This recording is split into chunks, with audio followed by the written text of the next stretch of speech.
Salam alaikum, je me présente, Dr Fouad Miradzi, entomologiste et formateur en biostatistique. Nous essayerons à travers une série intitulée Questions et réponses en biostatistique de répondre sur des questions les plus posées en biostatistique.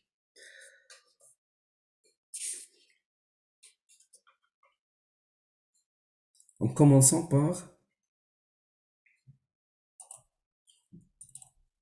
une question la plus posée en biostatistique, qui représente tout simplement un objectif primordial en biostatistique recherché à travers les études scientifiques.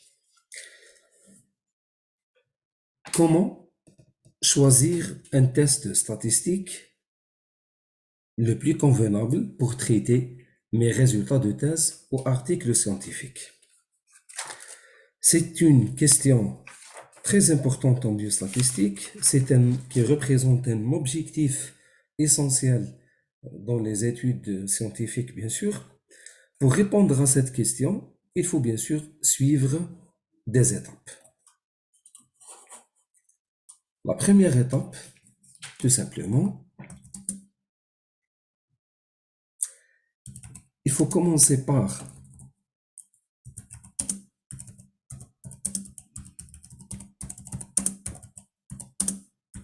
la fixation de l'objectif.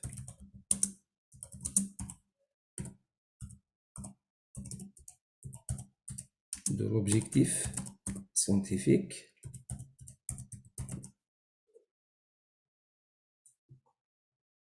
recherché à travers une expérience, bien sûr. La fixation de l'objectif scientifique facilite le choix de tests convenables par la suite. C'est comme première étape, il faut toujours commencer par la fixation de l'objectif scientifique.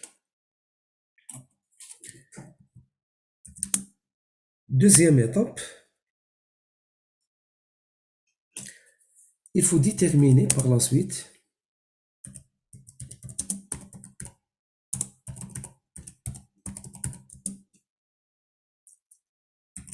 la nature de la variable objectif de l'étude.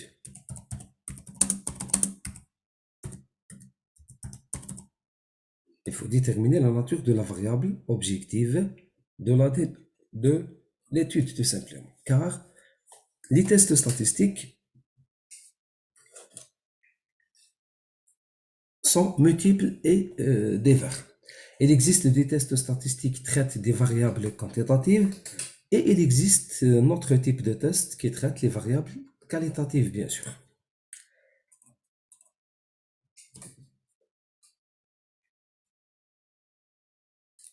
Troisième étape, il faut connaître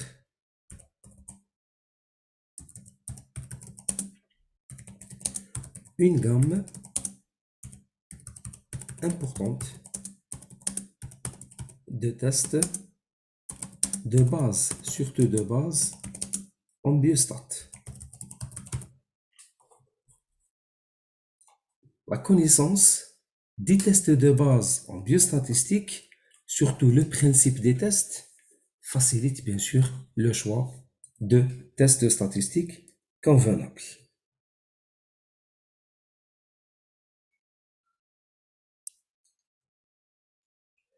Bien sûr, il faut comprendre bien le principe des tests statistiques qui représente l'objectif scientifique, c'est-à-dire il existe un test par exemple qui permet de comparer deux moyennes, il existe un autre test qui étudie l'indépendance de deux variables qualitatives et ainsi de suite. Chaque test possède un principe statistique qui représente tout simplement l'objectif scientifique. Avant l'application, bien sûr, d'un test statistique, il faut commencer d'abord par la vérification de conditions de l'application de tests. La plupart des tests statistiques exigent quelques conditions. Je donne un exemple. Les tests, par exemple, paramétriques, ce sont des tests qui exigent la normalité, exigent une nature bien déterminée concernant la distribution des valeurs au sein de l'échantillon statistique. Il existe d'autres tests qui exigent avec la normalité l'homogénéité des variances. Et il existe d'autres types de tests. Ce sont des tests moins exigeants. C'est comme les tests non paramétriques qui n'exigent ni la normalité ni autre chose. Ce sont des tests moins exigeants en biostatistique. Je donne un exemple très simple pour appliquer ces étapes, bien sûr. Par exemple, dans une expérience scientifique, j'essaye d'étudier l'effet, par exemple, de la race.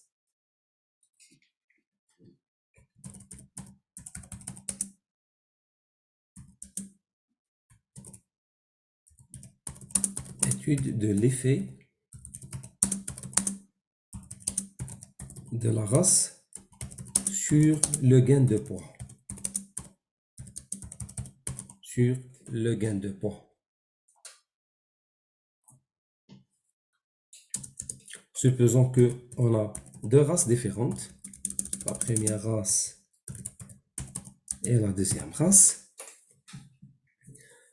Et par la suite, on a bien sûr deux moyennes, M1 et M2.